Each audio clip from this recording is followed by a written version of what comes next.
Patricia Kutro. Eha eye Adekye3 Mu Nsem. Na wonim ene no Adekye3 Mu Nsem eye efutuo kakra ena yede bema yenua no mo. Nse the month of June oni ni nua July yenyina enim say this is the month of rainfall. Na most of us yetete mea ensuo ewowo ho ene ade. And then some of us, we are unfortunate. Ensuo etwa baby a wote no flooding na eyiri. Nti etime ekukuru dan ahyepo awo kra de hu hia so betua tax bia. Ata say nsuo ni timi yiri na tu dan no na chese ote kaaso a ode amane ode komane busuafo ewo kumase. What I say?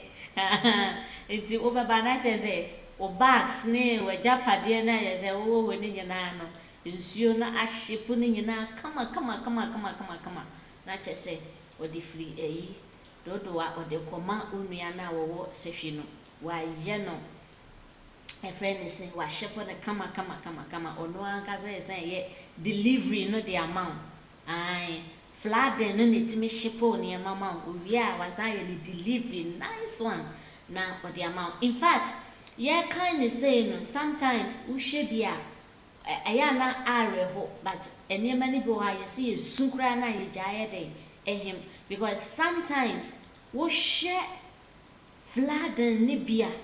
How are these people surviving? What is the cause and what is the solution? What I say and semi do wa ayana asifim. Eha eye Adekye3 Mu Nsem aha ana yedosuko akohwe enioma esisi miamia enioma esisi ewo omanim ade echia nsema ebana na yenso yayede na be possible na yede acho. All right, enti yehwe ye kaswa nomune sa miamia na nkran hono na flood ne etai ewo pa. Now there ansana meka ho asem no ma yenkome some of the videos ne bi na ye ba meka ho asem. Enti se wo de wa show hwe on shipping na e ba aha enti we say no unhia eyi bia flood na nkasa de shipping ne ye den ekọ ayo ne packaging ne kama enti no we wadi free car so a wa ship no nti ebekọ akọyi niema na egu be eyi dodowa aha nti hwa na wabusuafo no wa oduru hwa na kyerese wa pause no wa yi ama wabusuafo na kyerese asade ne nti these are some of the things that in Sutobrim the difficulties people are facing. What I say car insurance to me car no so no wa ship on a fine na edine musa na ekona what imagine ahei na uwa kwantu ena wo ma obi sika so on tasa sinsi dan ne ma ena wo baaye ena wo betu we ya se ni pakro no imagine when what sika over billion amani pan so on tasa sinsi dan ma na se wo ba na wo beto wo de ha be chiro se wasase a otoye ni eni a efie wo kra na etimi kukuru fie no flood na etimi tu fie ni bi na wa hyepo o de free German na o de ba kumase tafo o de bra wa busuafo what I say enti some of these things ya na areho pa wo de imagine na we say no eni eyi kakra nso eni form he bia kwabena ne gina car so a ogina otisi nsuo no mu pe nsuo ne de ne beko na de hele the devil of the car. Oh my gosh. Enti abusuafo sometimes ma menyina ha na menkasa kakra na mewie a ye besan aba videos no eso on say yese asem wo we empenipa but enipa ya na ye den ye pay ye ho asem what I say enti sometimes se wo koto asase a check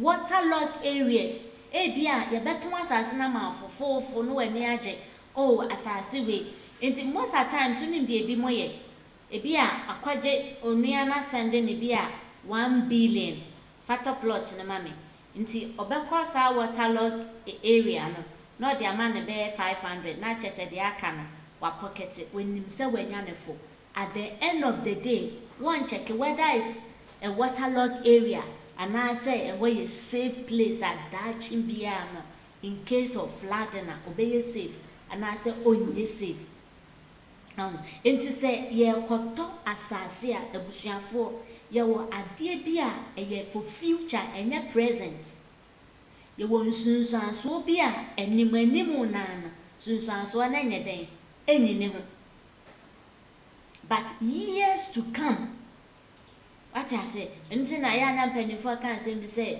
suban to say nyinsen we ye den a ebe den ebepie entumi nsie da nyinsen ntumi nsie da eye den ebepie amobie hu what I say enti there are certain things that amonomo wa no nsunsuanso no emma but years to come years wa we shipping na flood na ya ode kwa akoma na busuafo na otimi hu say shipping we the tax nka ho what I say no be any delivery so kama ade ama busuafo what I say and so whenever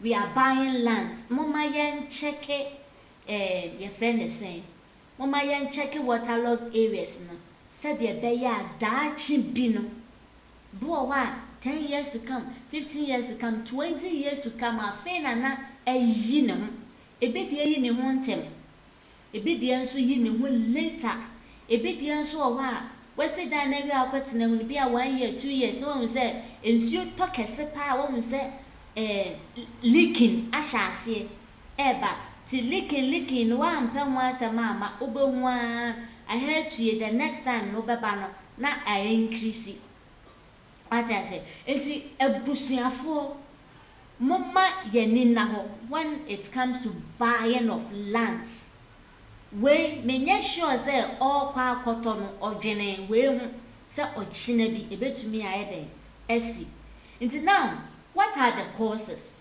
and what can be done to prevent it we are I say e dey be pa na obetumi aye and they are preventing it costs a lot what I say and then another thing so they say me name say abro say deyo on say ye gates na ensuo betimi afam akọ ama ye yin na ye de eho na ye toto ye mbole edigu kwabrane sori ahomachi a wo kokurum no atam odu ba bia gata wa atwoko no ode atum enti omo be package friends say bola packaging be huna ayema nti ade na meant gutters na meant for waters to flow no na fe because of choking na abeye stagnant what I say nti ensuo no dodo na eba enya baabi ebefa enni baabi tunnel potin ebefam ti de beya ne se baabi ono no ensuo nso de owotumi baabi ode nani be kira obenya kwan bi obefa and onya fa ho nso pe kwan obefa so a obe break it through to the other side obe break it through enenti aya na efi no doso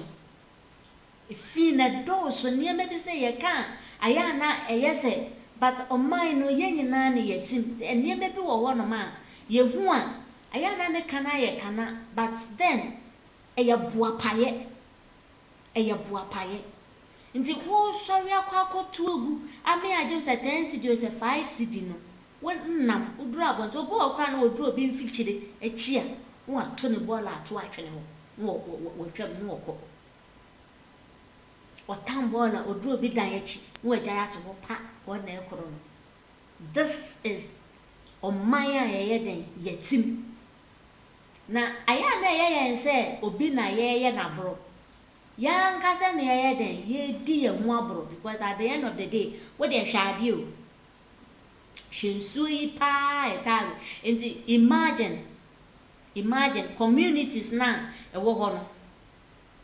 If you know what I know, so imagine what will quay Juma. Or better, what fancy you, Marco. What will go school? What I said, and to say a whole. If supposing say that is the only route, obey to me a fast or edia pa. And the way things are moving, oh sha, a once on the fire on Mofaso. And they have become stranded. They don't know how. They don't know how. Until at the end of the day, if this thing is caused by young Kasaya careless actions, at the end of the day, why not dinner, bro? Why and a dinner, bro? And until one, ye toss us in a bushel for Mama Yen Shaggy. And then two, Mama Yen dear winnie kakra, choke gutters na adorson. And all these gutters, they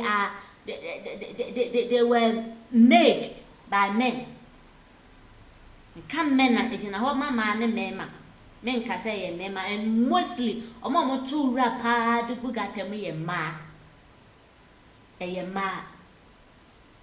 O kodaso oduru wa sa ohwa haka obi amanu agya ato na okọ oduru bi mfichira to no adropo na okọ so enti we ba no ade tum obi anya wura ba bia wo pe bia na ode aye den wa gya ato na okọ. And at the end of the day, the rate of mosquitoes are breeding is too much. The way mosquitoes are breeding this friends is getting worse.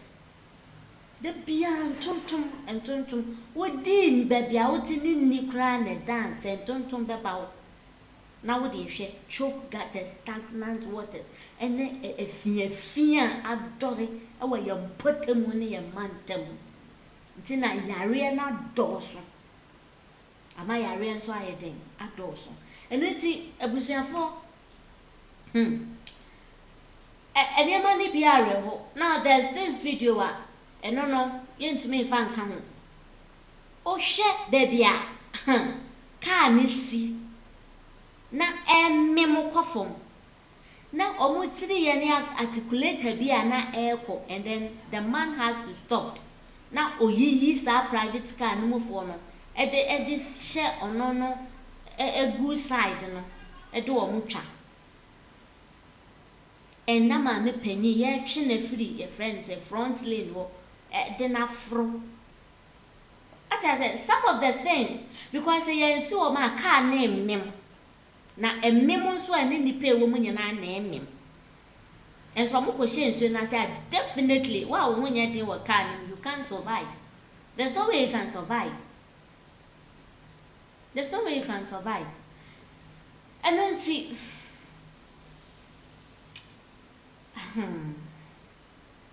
asamo na we package we there me say sa shipping we there any problem what any problem no kwa kom abusuafo on e kabie ni ho no mobi eno nti yen hye sa eniema we of late na there's this minister na or kasafa your friend is say wa ye becho say wo drop a fee bia and I think says minister for environment if say me right there say wa ye becho say udira ato abontin bia no ye report it to KMA. Now the question is enipa no kra wo behu so ode to ho ono ahomache no yes ade no nipa da no ena nipa di bone ewia se ya obi ekwa ba no obi mfa bola mfa metu anim ho wo be kasa definitely mo be ye he amaye. But then so wo won sorry na wa ehumi a that is when I will drop it. They will drop it. And so now sometimes community being so why yet me place it dustbins. so that one nam na ukra any ibiana ubetimi a drop it into the dustbins. But ubehu kwabra ne baba betam no de akosi ne fie kra ne baba ne baba betam no de ko ebi nso kra be paapan ebi nso tam ne de I don't see if you have a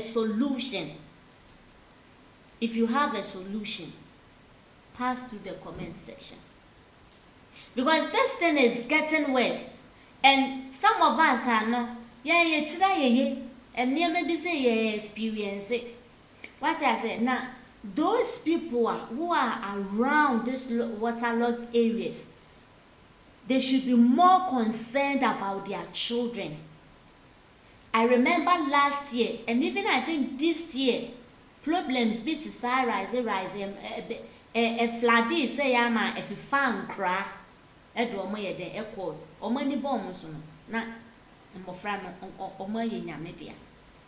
What I say, we are creating an awareness. We are in the rainy season. Unfortunately, so what may be PA area bit to say ya best say and mofra no mama ni and come mofra no. Na mo pe e kwan a mo be fa so a wo betimi atena ho for survival within this rainy season. Se mo betu akwa putu aja na mba pe ba bia akwa hye na nsu tobre no etwa ma ba wow no so ye mo decision. What I say? Enya mo pe ena abepie saa. Okay, ebi ya abro. Ebi ya suantie. Ena akoduru saa. And eba say ya people will be saying ena buying the woman what are buying. When you were buying the land, where was the government? Where was he?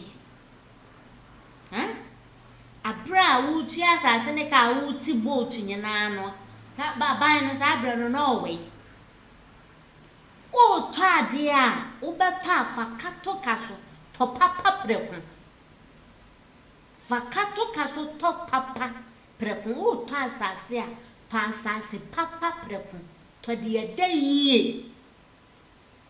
ye because at the end of the day wo ko to de impo e wo nsuo ho a enu we ka contractors ni ade bom so enya hwe o build a peja kosoro o betumi a peja kosoro e yo madwuma no they know how to do it, but at the end of the day e berewe asie saa nditi prakope na eba o erewe asie no di asie no foundation na ho odene no ensuo ya ade a ne ho odene ensuo ne ho odene pa ensuo ene mfanama enya adeketwa entiwe obedidi asase na se kakra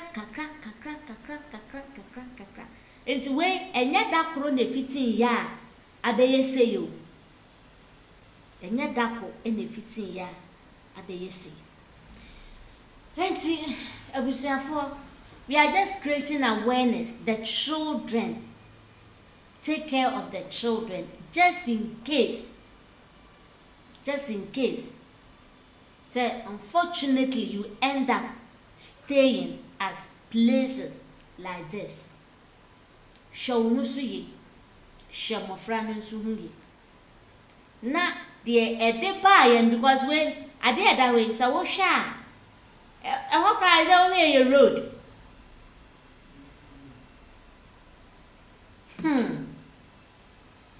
and she then ni baby a efa and she then ni baby a efa into ono no baby o best spread ya fa o benya space bia no o pushiko sa na nsuo ne lifestyle tie baby o benya space bia o be create no o ko kakanga wani baba so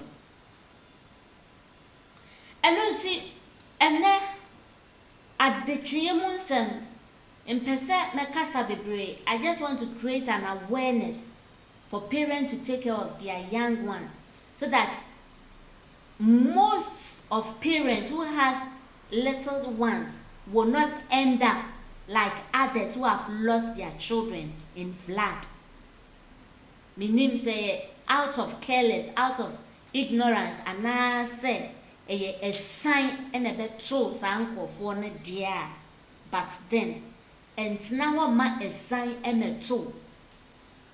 If you come out to stay at a place like this, and now a sign be a two, because when you have stayed there for years, you know the problem of the community. And answer the environment now.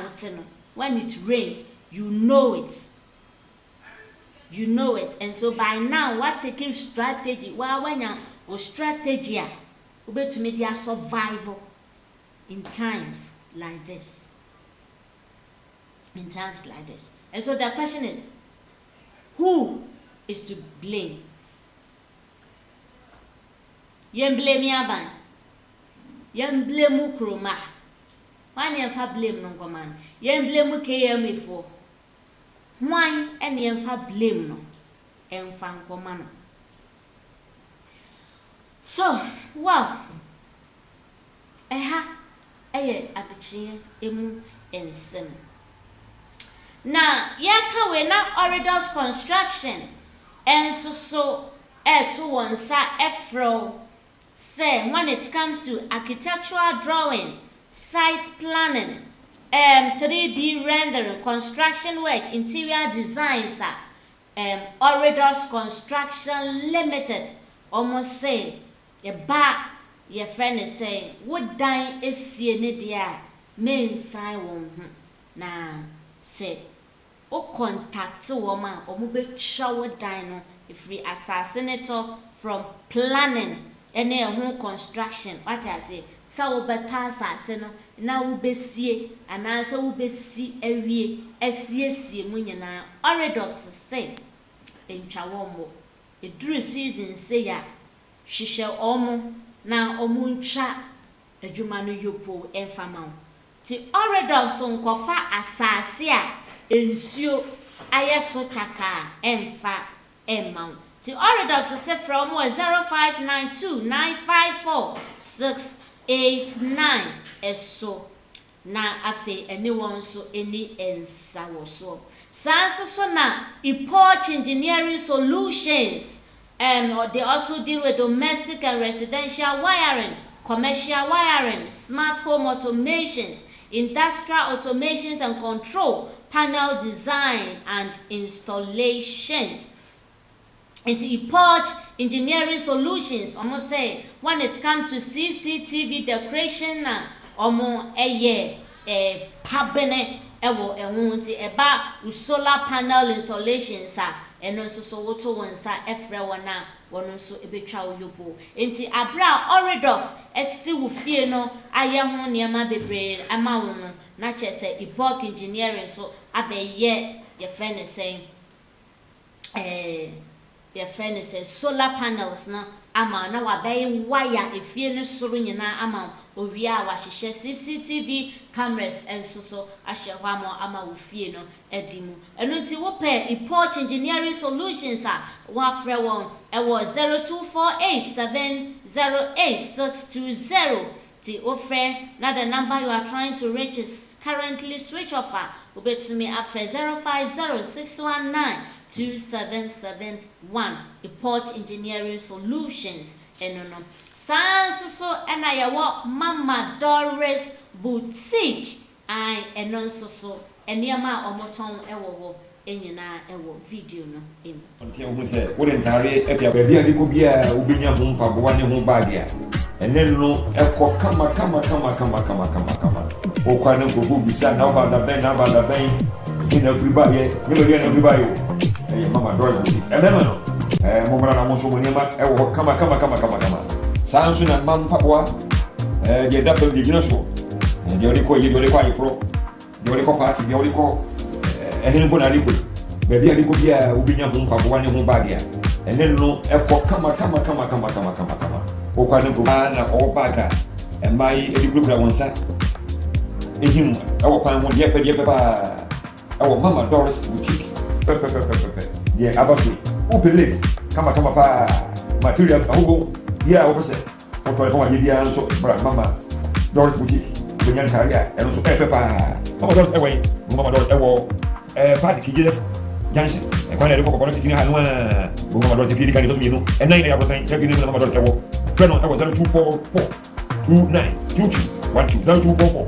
2922 12 mama Doris bra na bɛgye ahoɔfɛ foforɔ koraa yɛ bɛ nko mama Doris boutique ɛnso ahoɔfɛ efie wofiri hɔ na wopia wɔn hu sɛ yes wawire ahoɔfɛ efie ɛno nti ɛha ɛyɛ Adekye3 Mu Nsem nene deɛ yɛde bɛsom mo ɛyɛ flood na ɛkɔ so ɛwɔ yɛn various places in fact areho na asife mo nso sometimes pictures ni bi wɔ hɔ no ma ayɛ na yɛyiyi afiri bi wɔ hɔ a videos ni ade because wo hwa ayɛ na areho ebi nso ehu kura kakra what I say ɛno nti ne yɛn hwɛ yɛn ho so yɛ those who are living in areas like this ɛne mmɔfra no they say wo yɛ aban adwuma na wo yɛ obi adwuma na ɛba seya wo bɛyɛ den wakɔ and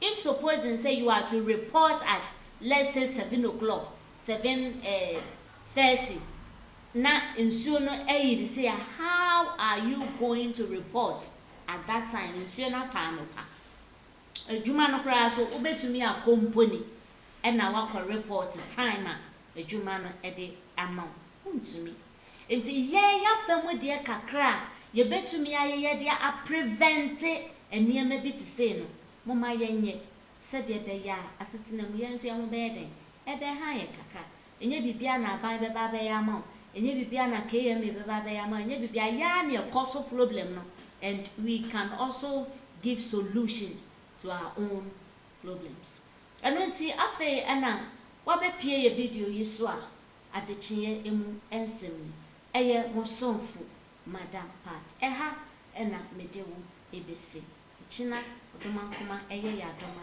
yɛbɛsan ahyia makra